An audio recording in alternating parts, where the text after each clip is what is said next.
Napoleon Abueva nga po na kung saan ang idea po niya ay para po maipalabas po yung spiritual theme nito. Na kung saan po ay parang kapag po umano ka sa altar, ay makekreate agad yung mga dramatic or modern interpretation sa faith. This work shows how tradition symbols can evolve through creative innovation. Abueva's artistry redefined how sculpture interacts with space and meaning.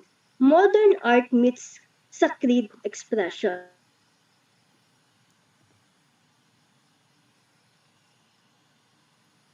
Okay, since na-discuss na po natin ang sculpture, now we're going to proceed to the painting in the post-war period. So sabi po dito, post-war painting became a battlefield of new ideas and bold imagination.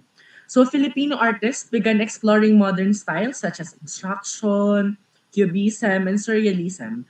So this period challenged the boundaries of what art could look like. It became a golden moment for experimentation and self-expression. So if I'm not mistaken, na-mention na ng Ma'am Carmela, yung mga at ng ating mga kaklase din, yung mga abstraction, cubism, surrealism. That's why we are all familiar dito sa mga terminologies na to about our discussion for today. So mas lalo tayong makaka-gain ng knowledge since tayo ay nabigyan na ng insights about this. So sabi nga dito, ito yung period na china-challenge tayo kung paano dapat natin tingnan ang artwork. Since dito nga yung moment na parang nag-experiment, china-challenge natin yung sarili natin kung paano natin i-express yung ating mga sarili through the help of arts. So dito sa slide na to, makikita nyo si Carlos Carlos Francisco and Vicente Silva Manansala. So sila yung um, ah, dalawang painter na si Vicente Manansala ang nag-paint ng Madonna of the Slums and yung sungka players na dinrawing ni Carlos. Yan. So ito yung sungka players and then ano nga yung isa? Yung Madonna of the Slums, ito. And then, ito yung Madonna of the Slums. And then, ito naman yung Songka Players. So, sana po ay nakikita nyo. Since makikita po natin dito sa lower part, ay may sign ni Manansala. That's why siya po ang nag-paint nito. So, now, let's proceed.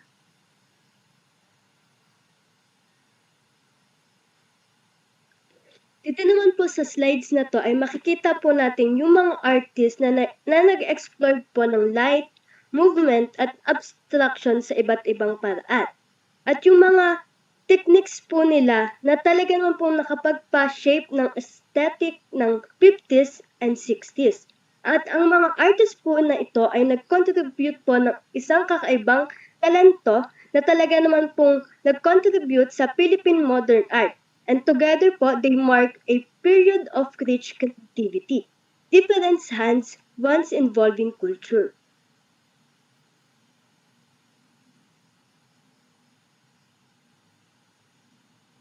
So for our printmaking naman si makikita natin dito si Manuel Rodriguez Sr. ang nagpaangat sa printmaking sa Pilipinas. Tinuruan niya ang maraming artist at pinakita na kahit simple lines pwedeng magdala ng malalim talaga na kwento at magbigay buhay sa ibang tao. Parang katulad ng sulat kamay, simple lang, pero may personality at emotion. Ganun ang printmaking ni Rodriguez na talagang tatatak sa utak ng bawat tao, 'di ba? Hindi lang siya gumagawa ng prints, nagbuo din siya ng community ng artist na nagmahal sa craft na hanggang ngayon ay minamahal pa rin ng maraming tao. Printmaking talaga is lumawak and nakarating ito sa iba't ibang parte ng mundo. Through reproducible work, naging accessible and affordable ang art na ito. Yung medium is nag-encourage na mag-experiment with lines, textures, and even shadows. Naging respected itong printmaking nationwide.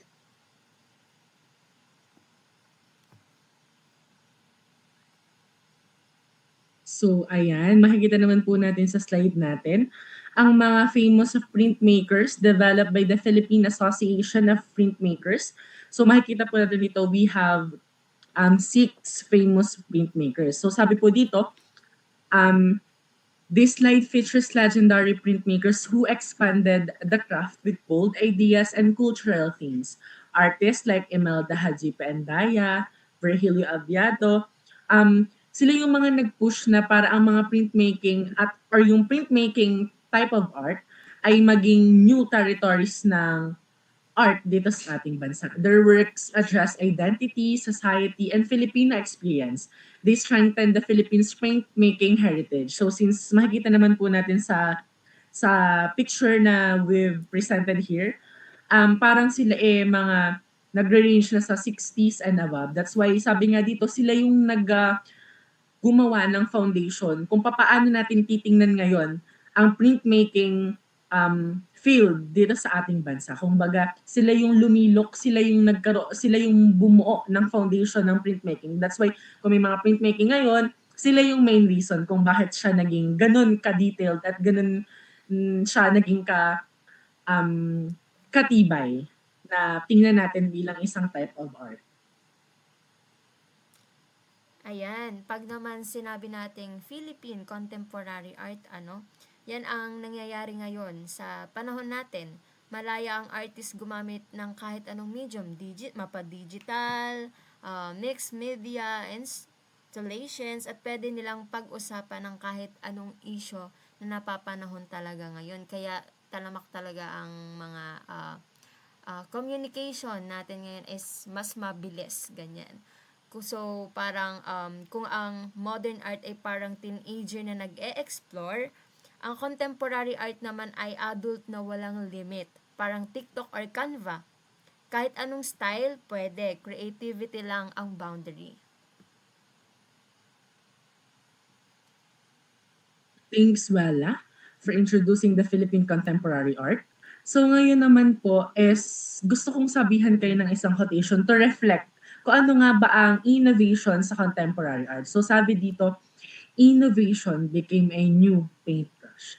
Why? Dahil ang paintbrush ang isang medium or ang isang tool para makapagawa tayo ng isang painting. Pero dito, ngayon,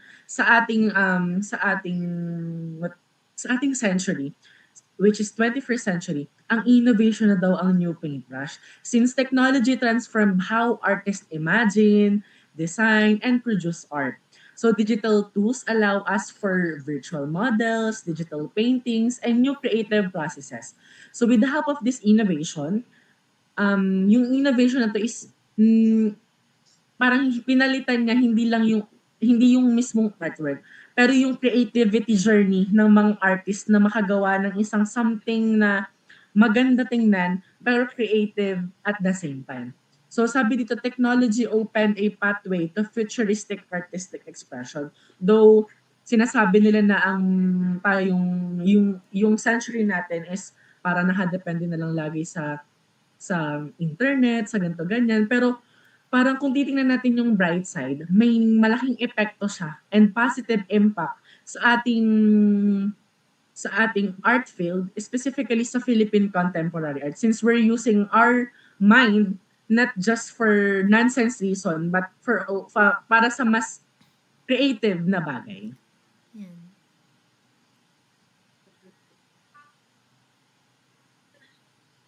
Ayan, dahil nga sa influence ng ating technology, nagkaroon ng globalization. Alam naman natin na ang globalization is interconnectedness between two or more nations. Dahil nga sa globalization, naging connected ang mga Filipino artists through social platforms. Nakakapag-share na sila, collaborate, and learn new things from other people. Dahil sa exposure na ito, na-introduce sila sa mga bagong styles and mga global perspectives ng mga Filipino art. At dahil dito, may kasabihang the world became the artist's canvas. Yan. National Artist Award. Ang National Artist Award po ay isang highest recognition para po sa mga artistic excellence. Ino-honor po nito yung mga individuals na may malaking contribution po sa Philippine culture. At nagsimula po itong National Artist Award noong 1972 na ang nakakuha po ng pinakaunang award ay si Fernando Amorsolo. At ito po ay nananatiling simbolo ng artistic at ng national pride.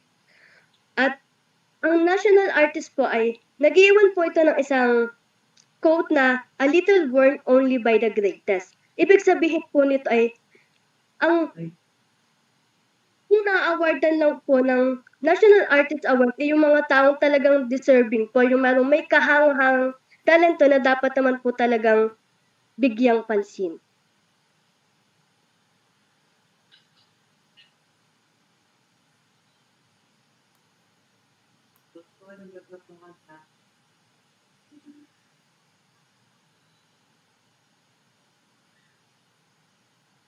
Okay, since this slide is tackle about the national artist, so if I'm not mistaken, ito ay na-discuss na sa atin during our senior high school. Nung grade 12 tayo, tama ba ako?